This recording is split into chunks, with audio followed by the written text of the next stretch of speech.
সাত সকালে দুর্ঘটনার কবলে 4টি গাড়ি, মৃত এক। দুর্ঘটনাটি ঘটেছে ধূপগুড়ি শহরের গণেশ মোড় এলাকায়। স্থানীয় সূত্রে জানা গেছে, দিন ভোর নাগাদ কলাবোঝায় একটি ছোট গাড়ির সাথে একটি লরির সংঘর্ষ হয়। এর পরপরই ওই একই জায়গায় দুর্ঘটনার কবলে পড়ে আরও একটি ছোট গাড়ি এবং লরি। প্রথম দুর্ঘটনাটি ঘটার পর চালকরা পালিয়ে যায়। পরবর্তী দুর্ঘটনায় ছোট গাড়ির চালক গুরুতর আহত হন। তাকে উদ্ধার করে ধূপগুড়ি হাসপাতালে নিয়ে যাওয়া হলে কর্তব্যরত চিকিৎসক তাকে মৃত বলে ঘোষণা করেন। খবর পেয়ে ঘটনাস্থলে পৌঁছয় ধূপগুড়ি ট্রাফিক গার্ডের ওসি সহ পুলিশ কর্মীরা।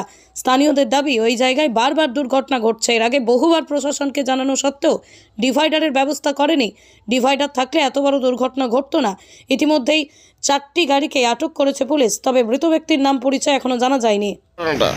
দুর্ঘটনা তো অর্থাৎ আমরা জানি না। এটা যে ট্রাকটা, এটা মোটামুটি আনুমানিক 3টার পরে হয়েছে, ভোরের দিকে। 3টার পরে এই যে খোলার গাড়িটা আর এই যে ট্রাকটা হয়েছে।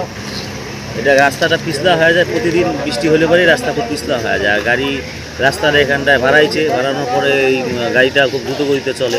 আমরা অনেকবার কমপ্লেন করলাম তো এই নিয়ে। কমপ্লেন করার পরেও যে বাম বা ডিভাইডেড দাও, কিন্তু ওরা কোনো কর্ণপাত করেনি প্রশাসন।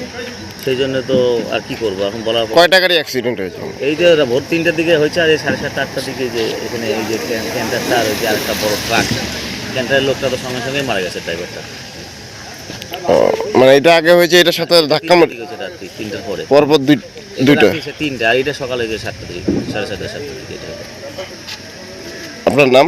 সঞ্জয় না। মোটামুটি কতজন আহত আছে?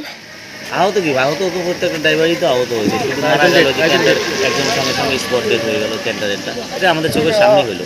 আচ্ছা, এটা কিছুই না, এটা টোটালটাই রাস্তাটা মানে বাজে রাস্তা বানাইছে।